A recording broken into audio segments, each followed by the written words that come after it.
Example 13 on page 521. Multiply and simplify.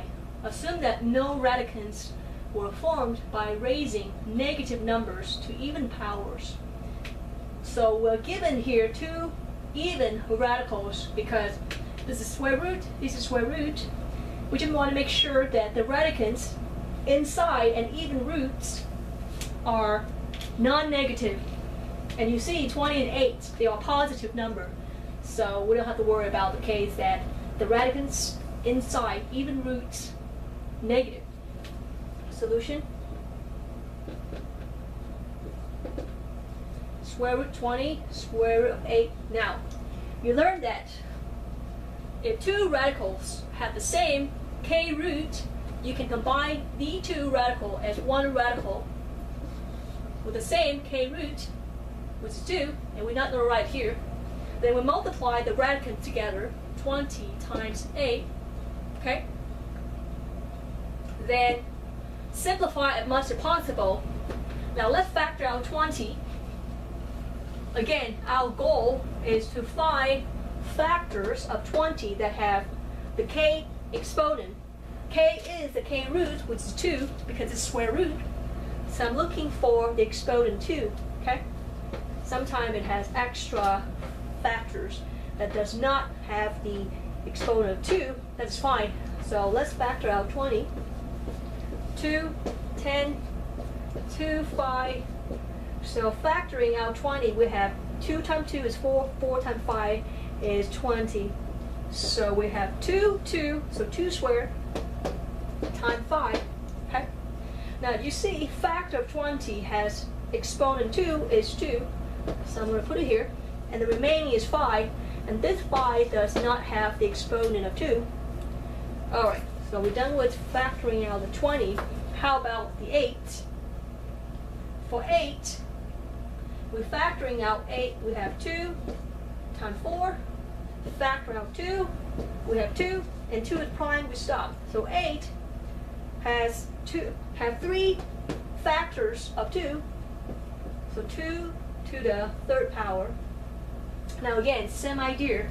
We want to factor out the 2 that has the exponent with the k exponents, okay? The k is the k root, which is 2, okay? And it turns out for a, it is 2 to the third power. And 2 to the third power you can write as 2 squared times 2. The reason I want to write this because I have square root, okay? I want to have the exponent equal to 2.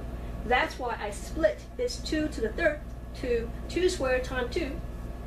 So this 2 go here. So I have one remaining, the 2 that does not have the exponent 2. Alright, so now I'm done with factoring out the 20 and 8. Now substitute this for 20 in there, and for this for 8 in the radical.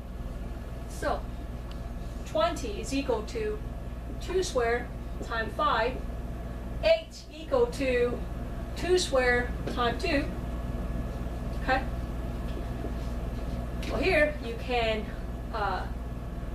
either you can split the radical, or if you can see from here that because this 2 have exponent 2, and this radical right here is square root, right?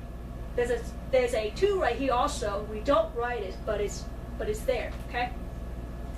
So because this factor 2 has exponent 2, which matches with the second root, that means you can move this 2 outside of the square root, okay?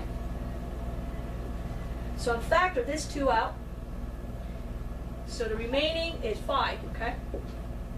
And then continue for the next factor, which is this. Now, pay attention.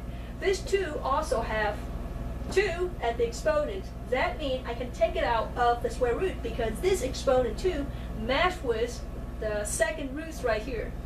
So I'm going to move this 2 outside the radical. Okay.